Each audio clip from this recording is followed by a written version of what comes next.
Let me speak specifically about our own, the President of the Republic of Uganda. He's ruled this year as close to 4 decades, 40 years. What do you think about this? Museveni is not your problem. I think he is. No, listen to me, young man, and slow down. Do you have a personal hate for white men?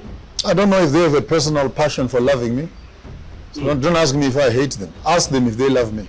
I don't love them, they don't love me. We are good where we are. I think the globalization...